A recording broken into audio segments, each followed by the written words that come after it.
and how important it is in the present Nigerian economy? In terms of actual economic activity, policy drives everything. If we have a system where policy is responsive, policy is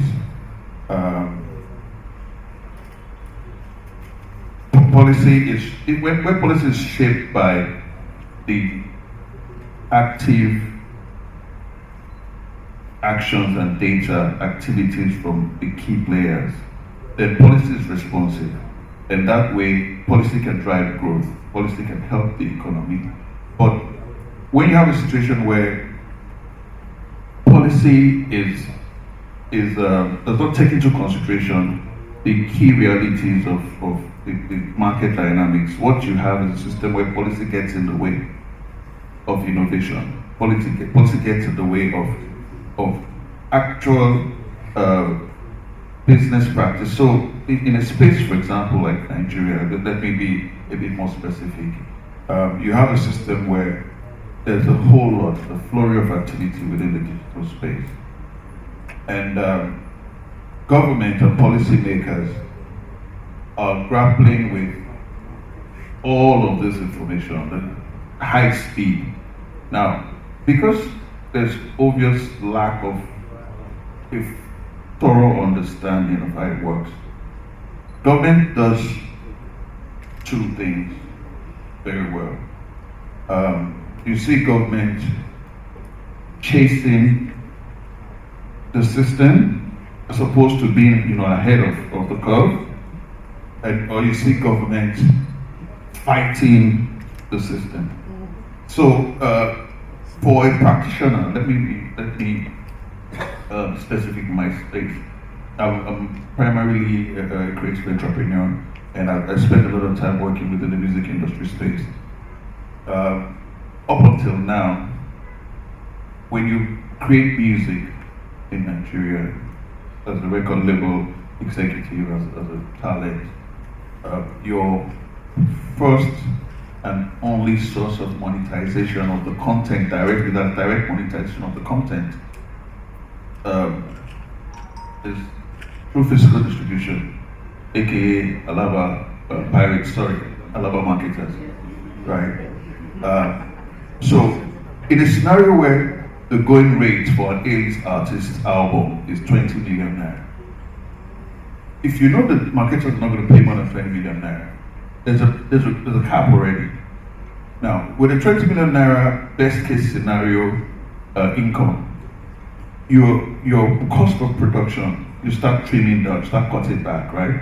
So the quality of producers you hire, the quality of mixing and mastering, the quality of packaging, photo sessions, the music videos and all of that. You try to work backwards. So you say, okay, at a maximum cap of 20M, if I can spend 12M on actual, I can have like an 8 million naira markup. Then the digital era disrupted all of that.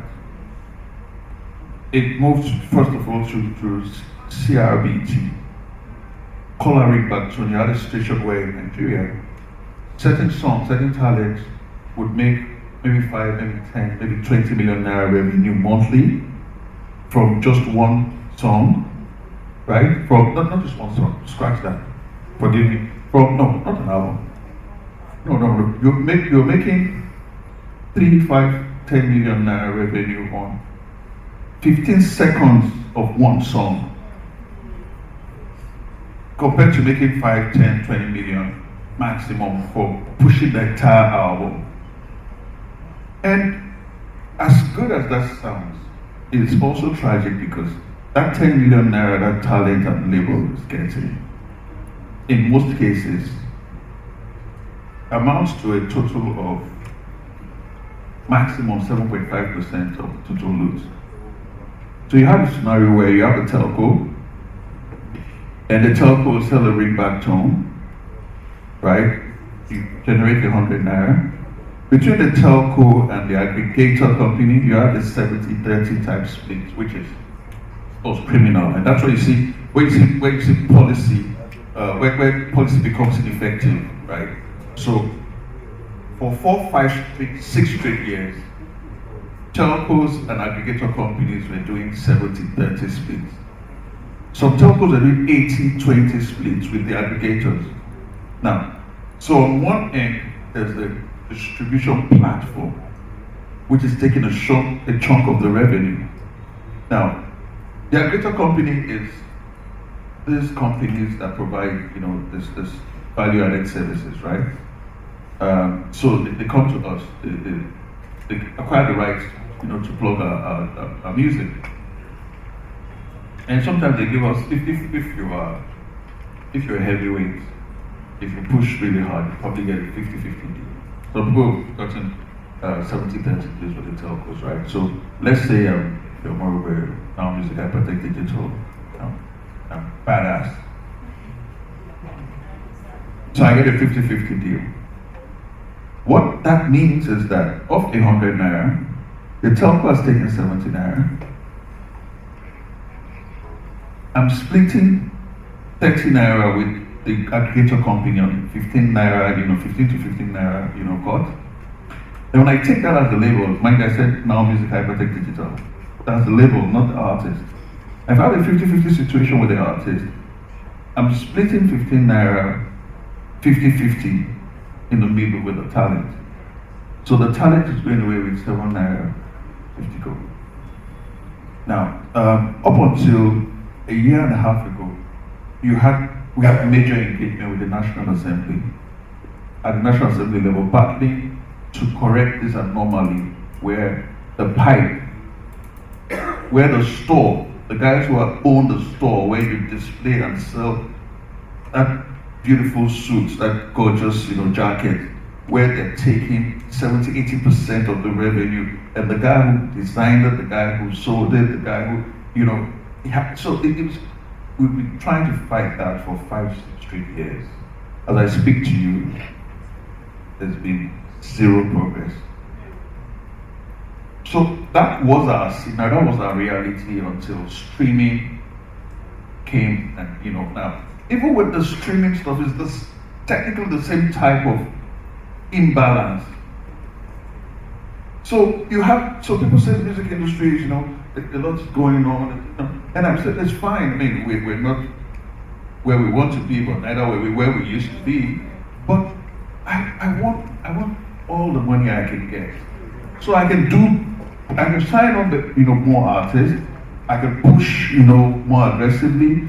I can engage my lawyers, upgrade the quality of legal, the quality of accounting, the quality of brand support, the quality of, because it's a huge industry.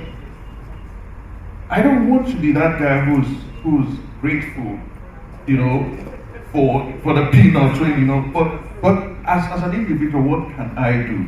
I mean, I can go to the almighty telcos to bully them myself and I could. So we've had that kind of situation where policy has zero understanding of where the game is or where the game is going.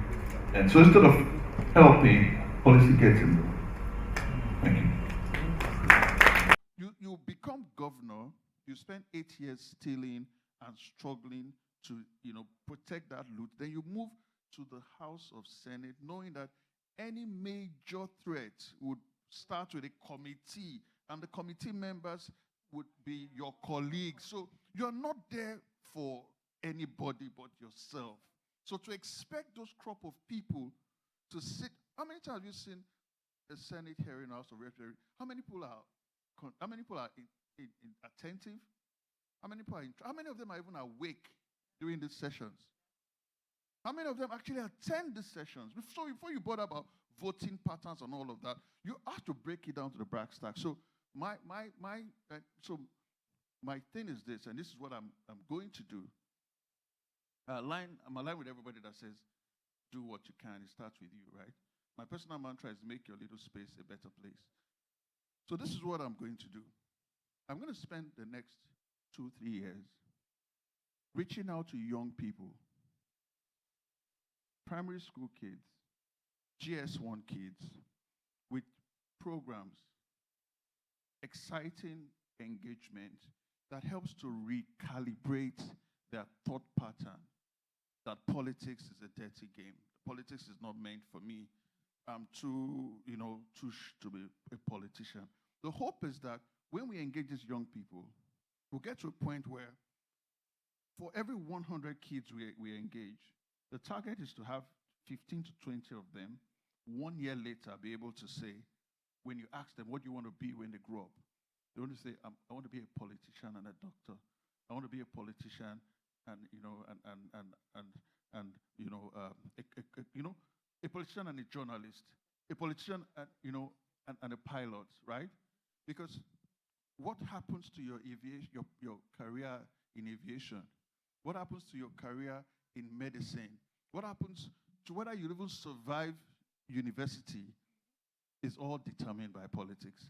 So when you pull away from politics, what you're basically saying is, shave my head in my absence. And any style they like, they cut for you, you take it like that.